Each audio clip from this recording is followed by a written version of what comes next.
Winning actor Gene Hackman's out of the hospital after an accident in the Florida Keys. The 81-year-old was riding his bike. Our officers got a call from a homeless male who said he had just been beat up by Gene Hackman. What do you think a 94-year-old retired movie star is up to these days, playing golf, relaxing on a beach? Well, if you're talking about Gene Hackman, you're way off. He's just a little bit slower than he used to be. I just switched my peak. This guy has been brawling with strangers, surviving truck accidents, and cycling like he's training for the Tour de France. Also, there's a reason he turned his back on Hollywood, and a secret sadness behind the tough guy exterior. This is the Gene Hackman story you never knew you needed. I started in the theater. I did 7 Broadway plays, all of them comedies, light comedies. They wouldn't allow them these days. I never had any large goals. All I wanted to do was work. I loved it so much. Gene Hackman was born back in 1930 in a place called San Bernardino, California. Things weren't exactly stable for Gene growing up. His dad, who worked printing newspapers, kept moving the family around for different jobs. On top of that, his parents just didn't get along. It sounds like things were pretty rough at home with Gene's dad beating both his mom and him. Then, when Gene was just a teenager, 13 to be exact, everything changed. His dad basically said goodbye and drove away, leaving Gene and his mom behind.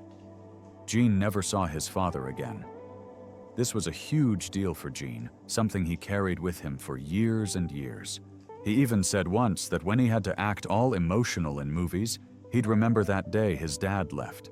After his dad disappeared, Gene and his mom moved to Danville, Illinois, where they lived with Grandma. Gene wasn't exactly a model student back then. School bored him, and instead of doing homework, he'd rather make mischief. He was always clashing with teachers and anyone telling him what to do. It seems like that whole authority thing just didn't sit well with young Gene, and that attitude never really left him. Gene got into trouble too. Remember, this was a kid without much direction. Getting caught stealing food landed him in jail for a bit. His poor mom tried her best, but Gene was a handful. The only time he ever truly settled down was at the movies. His mom watched him light up watching films, always saying she hoped he'd be a famous actor someday. Sadly, she wouldn't live long enough to see her dream for Gene come true. Tired of school and that whole rule-following thing, Gene got into a fight with a coach and dropped out at just 16.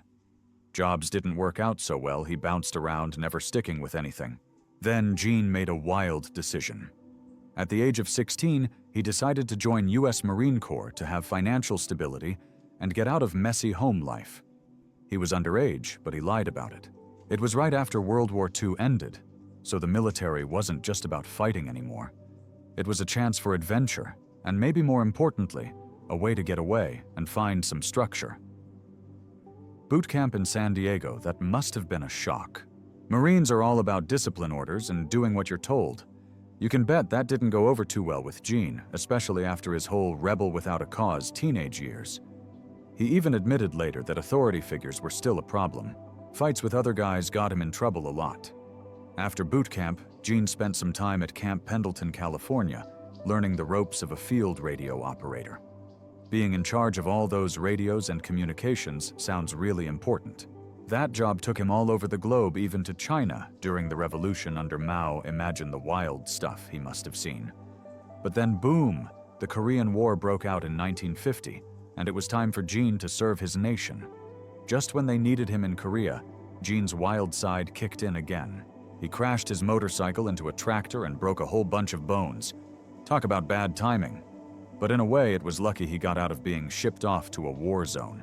Instead, Gene spent the rest of his military days spinning records as a disc jockey for the base's radio station. Being a DJ might not sound all that exciting, but it actually did Gene a big favor. He got to practice his voice and work on his delivery things that would become super important once he started acting. In 1952, Gene got out of the Marines with an honorable discharge. Sure, the military wasn't always easy for him, but think about it. It took him away from his messy hometown and gave him experiences he never would have had otherwise. Plus, it was probably the first bit of real stability he'd ever known.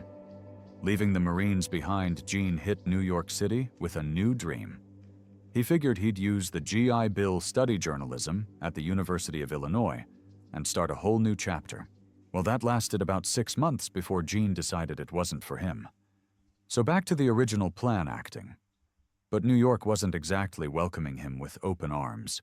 Forget getting roles, Gene couldn't even land a steady gig. He sold stuff door to door, moved furniture, basically whatever he could to pay the bills. By the time he was 26, life looked pretty bleak. Gene felt like he'd flunked out at everything. But true to his nature, he wasn't about to go down without a fight.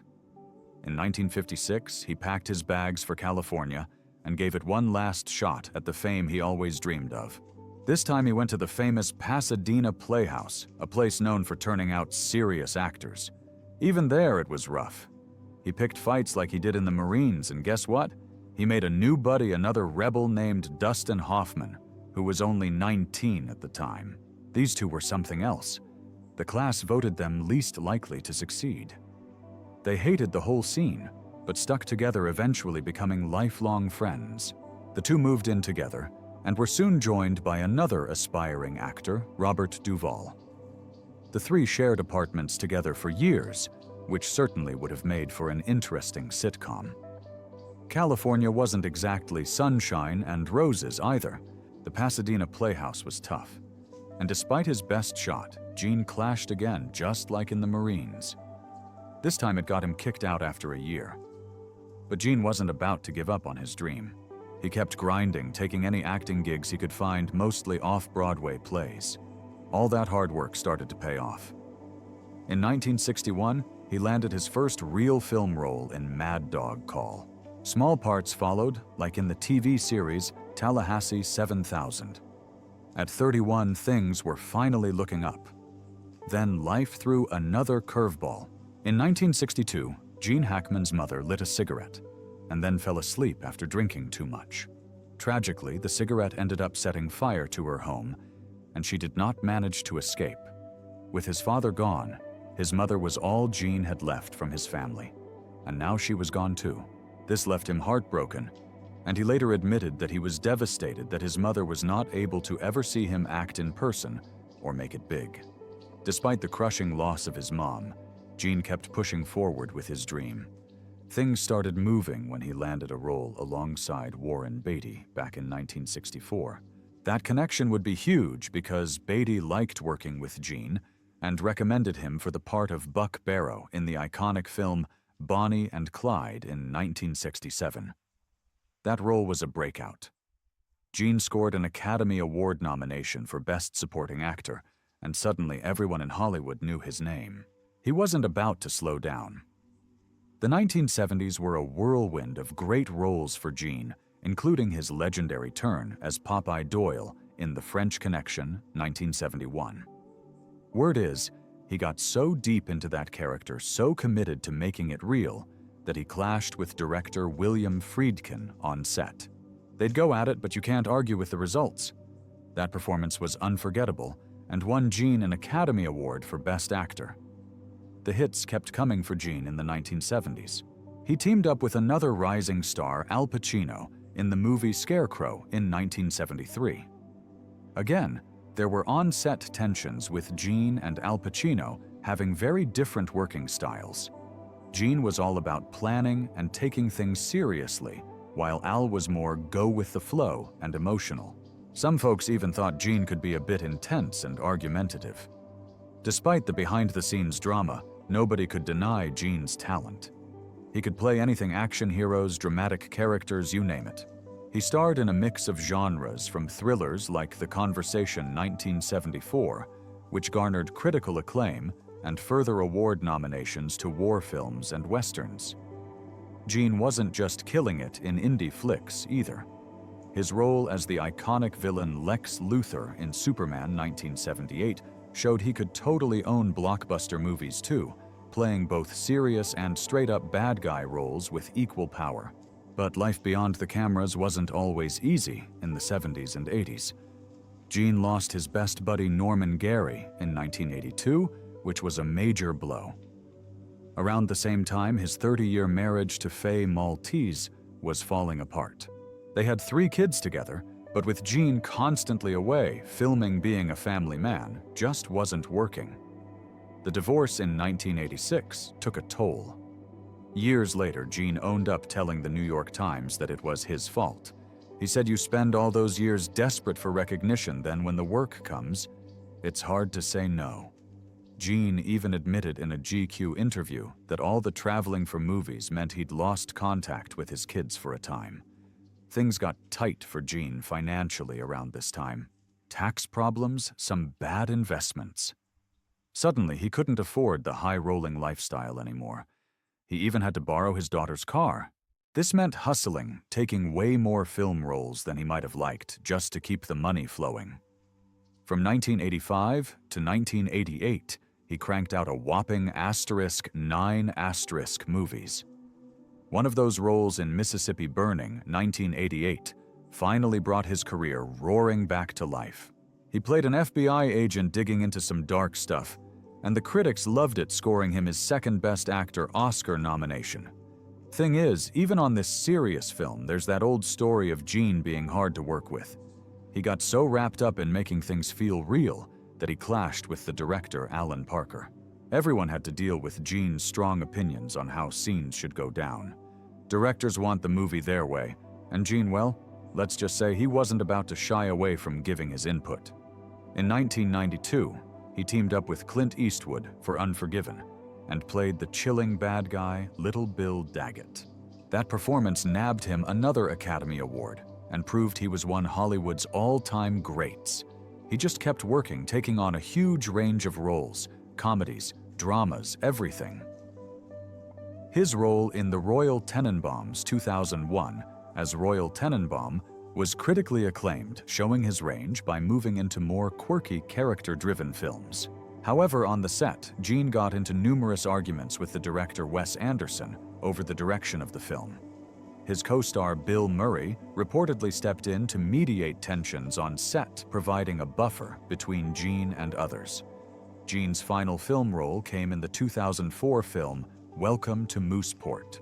However, the film was a box office flop, spending $30 million in budget, but only generating $14 million in box office revenue. After this flop, Gene announced his retirement and has not acted since.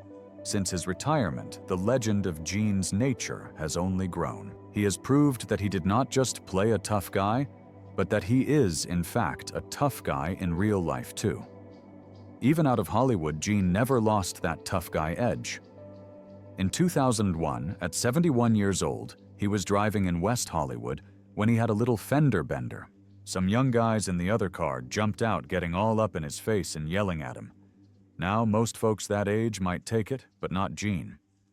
Witnesses say it went on for a bit before something those guys said set him off. 71 or not, Gene went after them. They actually managed to tackle him and hold him down until the cops showed up. Turns out no one wanted to press charges, but man, talk about a headline. That wasn't the last time either. In 2012, Gene was 82, walking in Santa Fe with his wife Betsy. A homeless man hassles them, insulting Betsy, and Gene wasn't having it in any way whatsoever. He stood up for himself and his wife. And once again, the cops rolled in, but this time they cleared him total self-defense. What makes this even wilder is that in his older years, Gene had some serious health problems, yet he still wasn't afraid to throw down if he had to. Speaking of health issues, in 1990, things got scary when he had symptoms that pointed to prostate cancer. He went under the knife, but thankfully it turned out to be a false alarm. That same year, though, more danger came knocking. Doctors found serious blockages in his arteries, putting him at major risk. They did an angioplasty, think of it like inflating a tiny balloon to open things back up. His wife was told he might not have made it much longer if they hadn't caught it. Talk about a close call. Sadly, those heart problems weren't over. In the early 2000s, they flared up again, and this time Gene knew it was time to slow down. This was a huge part of why he retired. The stress of acting the crazy schedules, it was too much for his health. But it wasn't just his heart. In 2004, Gene got seriously banged up in a bicycle accident in Florida. Head injuries, all sorts of stuff. Even that didn't fully stop him. He kept riding his bike well into his 80s, showing he was determined to stay active and enjoy life even with those health hurdles. Even accidents couldn't stop Gene from staying active. In 2012, Gene was not wearing a helmet when he was cycling and was hit by a truck. Luckily, he wasn't seriously hurt and managed to bounce back. Fast forward to 2018, and Gene, at 88 years old, wasn't slowing down. He went and bought an e-bike. He was all about keeping those legs moving. Living in Santa Fe, New Mexico definitely helped. It's got great weather, tons of trails, perfect for a guy who loves to get outdoors. Those trails in the New Mexico desert were his playground, and he'd take off on his bike to explore. You might remember seeing Gene in all those tough guy roles. He always looked strong, and he didn't let that slip even as he got older. Staying in shape, especially at his age, makes a huge difference for those health issues he faced. Gene Hackman always brought that tough guy edge to his movie roles, so it makes perfect sense that he was a speed demon off-screen too. He raced cars for years, competing with the Sports Car Club of America. It wasn't just for show, this was serious business. Gene trained hard and put in the hours to be competitive, showcasing the same dedication he brought to his acting. In fact, back in 1986, he had a bad crash during an endurance race rolling his car. Thankfully, he walked away from it. That kind of risk-taking, that competitive drive, it was very Gene Hackman, whether he was acting or racing. Gene's love for the sport went beyond just driving. He even co-authored a novel about his experiences on the track, proving his passion wasn't a casual hobby. Of course, with age, Gene's days behind the wheel have slowed down, but the excitement is still there. He'll watch races, keep up with all the racing news, and stay connected to the community.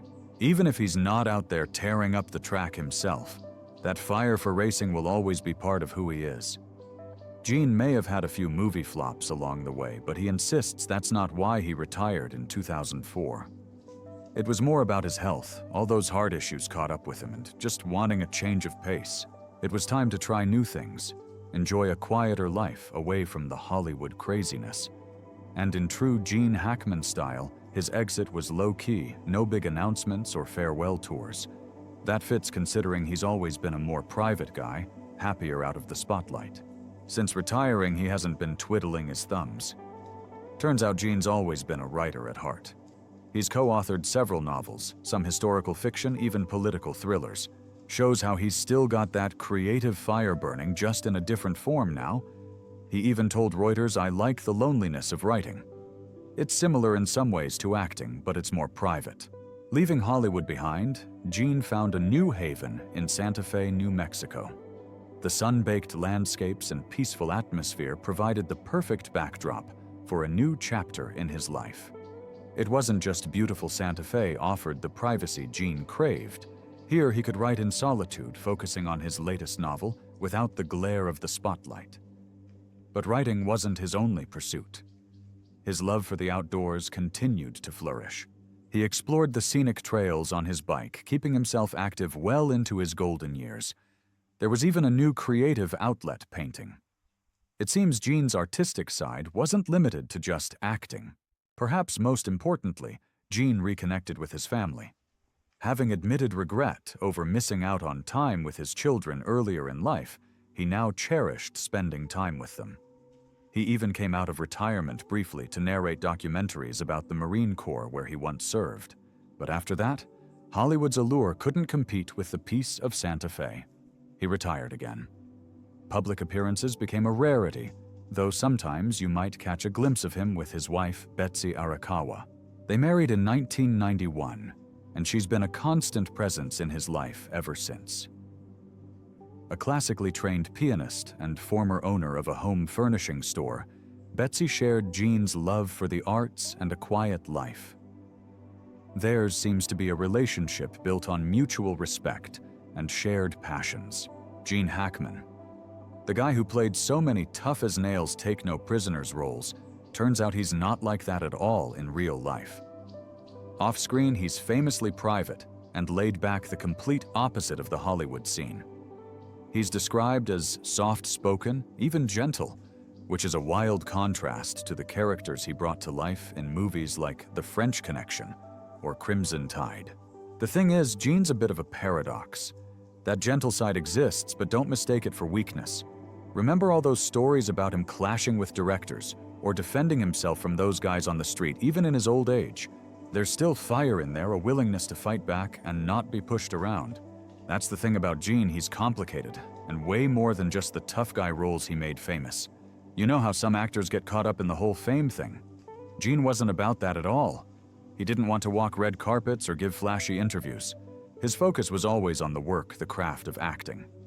And though he was known for playing serious, intense characters, don't let that fool you. Off-set, he had a great sense of humor. His co-stars would talk about how he'd lighten the mood-cracking jokes when things got tense. He had this playful side the cameras didn't always catch.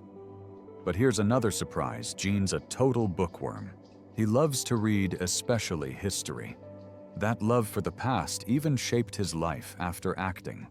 Gene started writing historical fiction novels, co-authoring them with an archaeologist named Daniel Linhan. Those books aren't just fluff.